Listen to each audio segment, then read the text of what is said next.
All right, we were showing you those clips earlier of this busy year. You know, I've had a chance to interview a lot of great people, intriguing people. I would say, talking to Ryan Serhant, I caught him when he was just big. Now he's really, really big. So I didn't catch him when he was unknown. But I tell you, he comes here, he speaks very clearly about the state of the real estate industry, what's going on, frames it in a nice way that I can understand. And Ryan, the one thing that I noticed, and congratulations on the Netflix success and everything else, but I'm looking at the backdrop for that and the people's curiosity and real fascination with real estate. And then I'm seeing this T. Rowe Price report out today that they are looking at 6% plus 10-year note rates, 10-year bond rates, which means, you know, 6.8, 6.9, 30-year mortgages could be 7.8, 7.9 mortgage. If they're right, are they right?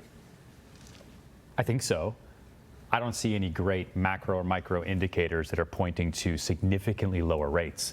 I think the depressed rates that we saw for 12 years post-2008 was just a long-lasting response to the subprime mortgage collapse of 2008. And no one wanted to ruffle any feathers to change that until COVID hit and we hit this mass state of inflation.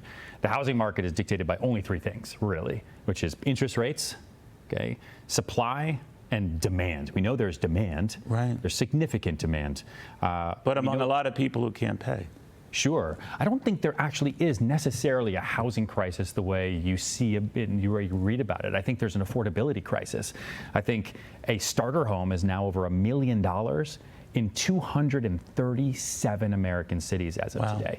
That's not a housing crisis. It's an affordability crisis. It's an income crisis. It's a debt to income crisis. If you look at the rental markets, you know, over half of all renters are spending more than 30, sometimes more than 40 or 50% of their paycheck just on their rent. That doesn't include utilities, incidentals, food, the movies, holiday presents.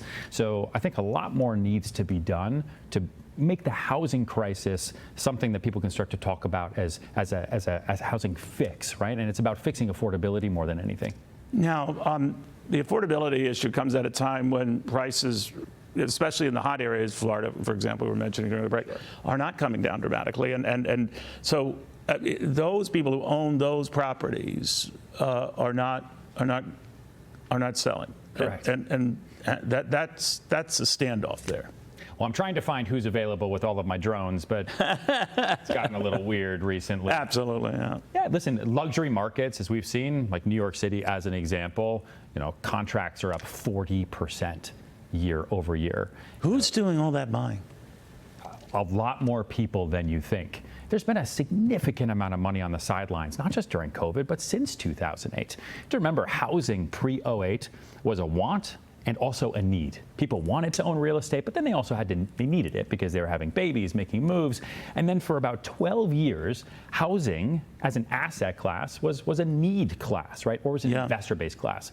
Today, it's slowly coming back to a want class, and so people are moving. They're deciding not to live in California and pay those taxes. They'll go try out Florida. They'll get a second house. They don't need to live anywhere, so they're going to. So you don't see anything like a bubble like we had last time. Way too much supply. People just buying homes and committing to homes sight unseen. That's not happening, right? So when people talk about housing's got to be a bubble that burst, it's not a bubble right now.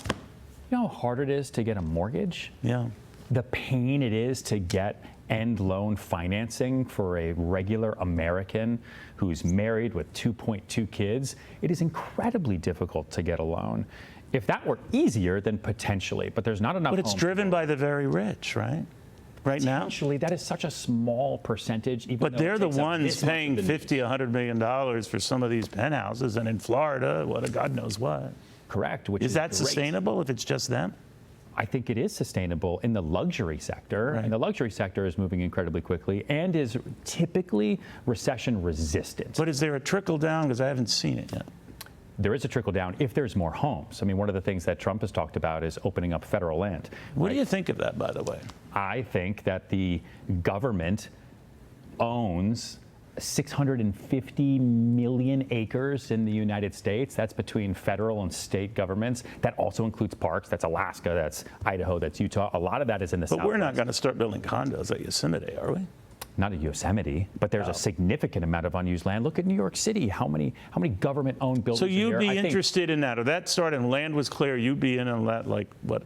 No, nobody's business. like nobody's business, but I also think it needs to come with incentive. Look at what New York City did after 9/11. They created the 421G and the 421A tax abatement, which incentivized developers to take buildings, sometimes city buildings, right? Said no real estate taxes. Go for it. Pass it on to the unit owners, or if it's a rental building, you get to recoup those benefits, but please build. We need more houses. And what did it do? We created more housing supply than New York has ever seen. And then we went into a boom market. It created a lot of other issues. So now we create a regulation.